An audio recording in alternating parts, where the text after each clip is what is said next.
परछा प्रतिमान मॉडल है वो सचमैन का है, रिचर्ड सचमैन, जिन्होंने 1962 में इसका दिया था मॉडल। शिक्षा प्रतिमान रिचर्ड सचमैन। आज हम इसके जो इंक्वायरी मॉडल है सामाजिक एसएसटी का जो मेथड है उसमें, तो उसकी पहले विशेषता देखेंगे, फिर इसके क्वेश्चन करेंगे। तो आप देखिए इसकी जो प्रमुख विशेषताएं हैं वो देखिए। यह है प्रतिमान वैज्ञानिक धारणा तथा वैज्ञानिक विधि पर आधारित है। इससे छात्रों में अभिव्यक्ति का विकास होता है। यानी आप ये देखिए कि ये जो प्रतिमान मॉडल है, इंक्वायरी मॉडल, ये अभिव्यक्ति का विकास करता है। छात्रों में विद्वतापूर्ण प्रश्न पूछने की प्रवृत्ति। इंक्वायरी यानी बच्चे आपसे टीचर से खुद क्वेश्चन पूछते हैं और इससे उसमें जिज्ञासा जागृत होती है। तो मूल रूप से ये जिज्ञासा जागृत करने का, यानी बच्चों के द्वारा टीचर को जिज्ञासा जागृत होगी और वो क्वेश्चन पूछेंगे, तो यानी पूछताछ पर आधारित है और इसीलिए इसका नाम इंक्वायरी मॉडल यानी पूछताछ प्रतिमान रखा गया है। परीक्षा में प्रतिमान में छात्रों को पूछताछ की पूर्ण स्वतंत्रता रखी गई है, तो इसमें उनकी जिज्ञासा प्रवृत्ति है वो शांत होती है। इस विधि में छात्र अनुशासित ढंग से प्रश्न पूछने के लिए प्रेरित रहते हैं। तो ये प्रश्न पूछने की विधि है शिक्षक को बच्चों के द्वारा। इसमें सक्रिय रूप से अधिगम होता है। ये अधिगम है वो सक्रिय रूप से कर पाते हैं। ये वैज्ञानिक अध्ययनों की उपयोगी की विधि है। इस शिक्षण प्रतिमान के प्रयोग से विद्यार्थियों को स्पष्ट और व्यवहारिक ज्ञान प्रदान होता है, और ये ही पूछा जा रहा है, एक दो बार पूछा हुआ है पीछे। इसमें अध्यापक का विश्वास होता है कि ज्ञान एक अस्थायी एवं सामाजिक संरचना है। इस प्रतिमान का प्रयोग सभी शैक्षिक परिस्थितियों में किया जा सकता है। यह सृजनात्मक अनुसंधान पर आधारित है। इस प्रतिमान का उपयोग नवीन प्रत्ययों कंसेप्ट्स को स्पष्टीकरण में प्रभावशाली ढंग से किया जाता है। यह पद्धति समस्यात्मक परिस्थितियों में अधिक उपयोगी होती है। परीक्षा में शिक्षक प्रत्यक्ष छात्रों को न्यूनतम निर्देश देता है और छात्र सक्रिय होकर उसमें भाग लेते हैं। यह छात्रों को पारस्परिक जो संबंध है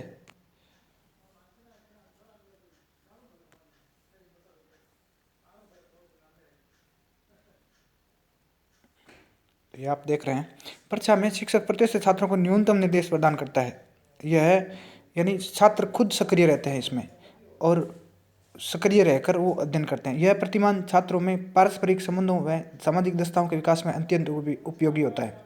यह विद्यार्थियों को सुविधापूर्ण समाज के साथ समायोजन स्थापित करने में सहायक होता है। अब हम इसके कुछ क्वेश्चन हैं, इन क्वेश्चनों को एक एक करके देखेंगे आप, और देखिए कि कितने क्वेश्चन आप इसके हल कर पाते हैं।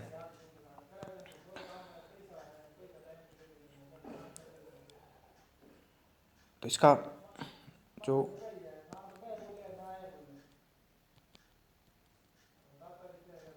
फर्स्ट क्वेश्चन है, परछा प्रतिमान का परिवर्तन किया गया था, कि परछा जो प्रतिमान है इसका परिवर्तन किसने किया?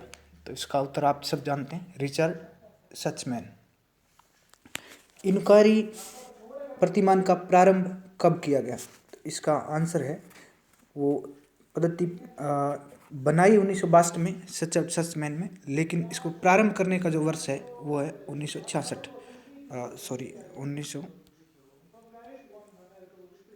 है। परछा पद्धति का प्रयोग प्रारंभिक रूप में किस विषय के अध्ययन हेतु किया गया? सबसे पहले जो इंक्वायरी मॉडल है वो किस विषय के लिए शुरू किया गया? तो ये भौतिक विज्ञान जो विषय है उसके लिए शुरू किया गया था। पूछताछ विधि में, यानी जो इंक्वायरी मॉडल है उसमें बालकों में पूछताछ कौशल का विकास होता है, छात्रों में जिज्ञासु प्रवृत्ति का विकास होता है, छात्र विषय संबंधी नवीन आयामों की खोज करने में सक्षम होते हैं, या उक्त सभी। तो अब आप देखिए इसका जो उत्तर है, यानी ये सारी चीज़ें होती है, तो उक्त सभी होगा। परछा प्रतिमान की विशेषताएं हैं, यह वैज्ञानिक धारणा और विधि पर आधारित है, अभी अभी हमने देखा कि ये है। इसमें छात्रों की पूछताछ की पूर्ण स्वतंत्रता प्रदान की गई है, तो ये भी है। यह पद्धति समस्यामूलक परिस्थितियों में अधिक उपयोगी होती है, तो इसका मतलब उपयुक्त सभी है, वह इसका आंसर होगा। परछा पद्धति का उपयोग प्रारंभिक रूप में किस विषय के अध्ययन हेतु किया गया था? तो इसका दोबारा रिपीट हो गया क्वेश्चन, भौतिक विज्ञान के रूप में हुआ। पूछताछ जो पद्धति है में का उद्देश्य क्या है?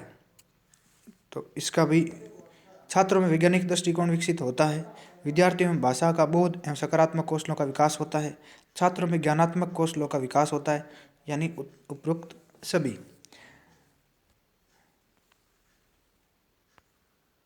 परीक्षा प्रतिमान संरचना है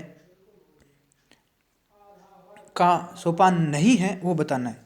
समस्या का प्रस्तुतिकरण, समस्या समाधान का प्रयास, सूचनाओं का संगठन एवं परिणामों की प्राप्ति। तो इसका इनमें से कोई नहीं, क्योंकि ये सारे के सारे होते हैं इसमें। तो उसका आंसर हो गया नहीं पूछा है। तो ये भी क्वेश्चन देखने वाला है कि जहाँ नकारात्मक पूछा है, सबसे पहले हमें नकारात्मक को टच कर लेना चाहिए। परीक्षा पद्धति का गुण है, आपको इसमें से जो परीक्षा इंक्वायरी मॉडल है इसके गुण को बताना है। तो इसका है कि इससे छात्रों में सहयोग व सहकारिता पर आधारित बौद्धिक अनुशासन का विकास होता है। तो परीक्षा का बताना है आपको,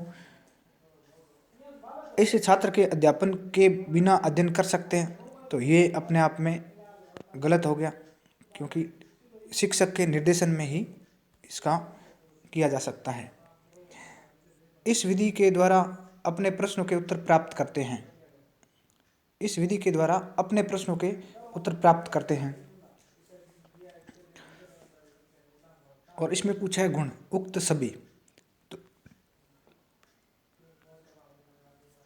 परीक्षा पद्धति का पूछा है गुण, तो इसमें गुण होगा कि इसमें बौद्धिक अनुशासन बना रहता है, इससे छात्रों में सहकारिता, मूल रूप से सहकारिता का विकास होता है इससे, और सहयोग बनता है छात्रों में। तो इसका आंसर हो जाएगा नंबर 1।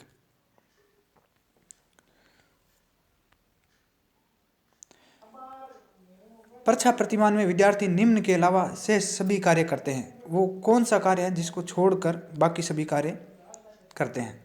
शिक्षक को उत्तर बताने हेतु उस पर आश्रित रहते हैं। शिक्षक से हाँ या ना में जवाब मिलने वाले प्रश्न पूछते हैं। प्रश्नों के रूप में समस्या से संबंधित परिकल्पना का निर्माण करते हैं। अपनी परिकल्पना का परीक्षण करते हैं। तो इसमें सब पूछा गया कि परीक्षा प्रतिमान में विद्यार्थी निम्न के अलावा सभी शेष कार्य करते हैं। कौन सी क्रिया जिसको छोड़कर बाकी सभी करते हैं? तो इसमें है कि नंबर 1 हो जाएगा, शिक्षक को उत्तर बताने हेतु उस पर आश्रित नहीं रहते, वो खुद अपनी तरफ से आंसर देते हैं। परीक्षा पद्धति का पहला चरण क्या है? परीक्षा पद्धति का पहला चरण है वो है समस्या की पहचान और चयन। परीक्षा पद्धति है अत्यधिक शिक्षक केंद्रित, अत्यधिक छात्र केंद्रित, उक्त 1 व 2 का मिश्रण, प्रयोगशाला आधारित। तो प्रयोगशाला तो होती ही नहीं है ये, क्योंकि इसमें बच्चे प्रश्न पूछते हैं और शिक्षक उनका जवाब देता है। बच्चे अपनी जिज्ञासा से क्वेश्चन करते हैं। तो ये इन दोनों का मिश्रण है, यानी उत्तर होगा 3 नंबर।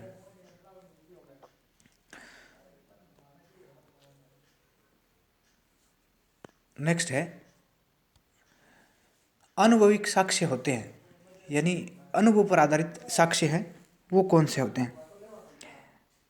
तो इसका उत्तर हो जाएगा पूर्व अनुभव और अवलोकनों पर आधारित है।